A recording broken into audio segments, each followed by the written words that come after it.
And it makes me smile the more I hear about these groups that are setting up to do this, because if we all sit back and we all say, well, just let the politicians do it, if we allow that to happen, we go into some really dark, depressing places if we just rely on politicians to sort our lives out. And I was at an event last night with Calvin Robinson, and I said at that event, um, we need to get back to the stage where politicians realize they're our servants, they're not our masters. And that seems to have flipped over the last couple of decades, where they seem to think they're our parents.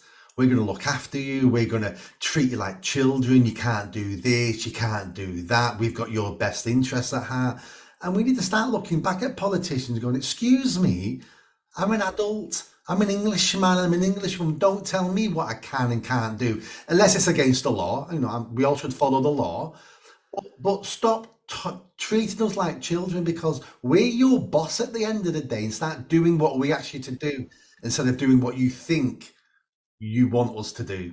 Yeah, yeah. And that's something that we come back to a lot in our discussions, that frustration about, um, they've all, uh,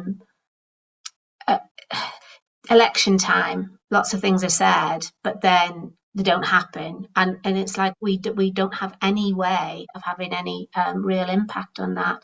I mean, my one quibble would be I don't actually think it's dramatically different than it has ever been. I think um,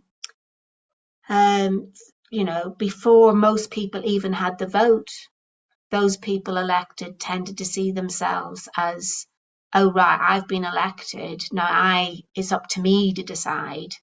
And I don't go back and talk to people. I get on with it now. And that attitude.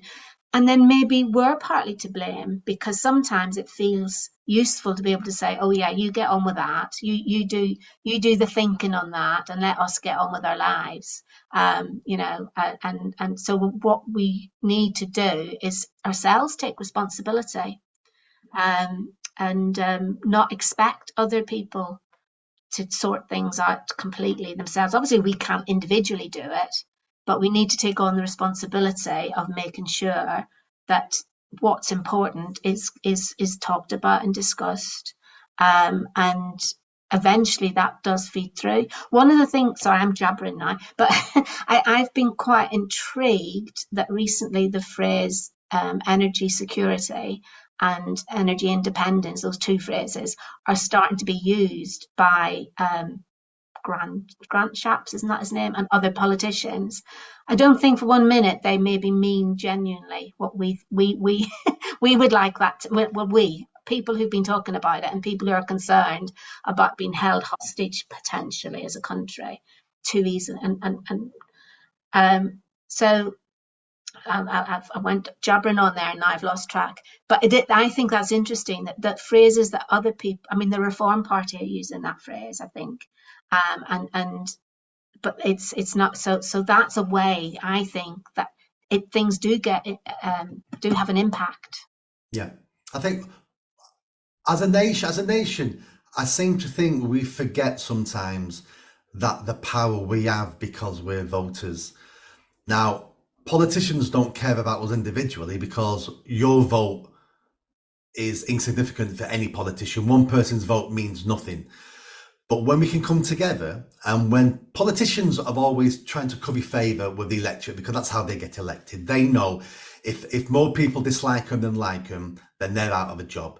So they're constantly trying to find out what the people like, what the people want. And the best examples I can give is we care about plastic straws and we care about elephants. And the reason why I know that is because we're spending taxpayers' money on eradicating plastic straws and protecting elephants. Do you know that we have parts of the British Army in Africa protecting wild elephants? A British soldier got shot dead in the head a couple of years ago protecting elephants. And we're using our taxpayers' money for this. And the reason why is because politicians believe, and rightly so, that their electorate care about those things. So I will spend that money on what they care about.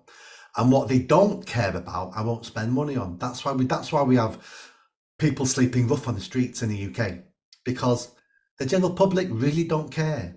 They think they do, but their actions don't show it because they don't care. We don't care about young white girls being gang raped in all the towns across the country. And the reason why I know that to be true is because the government isn't trying to stop it, isn't spending millions on trying to stop it.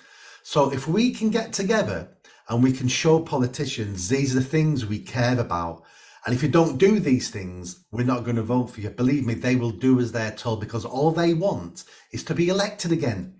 That's the whole point of being a politician, is to be elected back in as a politician. They're only chasing votes. And as soon as we realise that, and sooner we can mobilise, and if our ideas are correct and many, many other people agree with them, then that's how it should work in a democracy. But we forget we have the power. We just forget we've got it.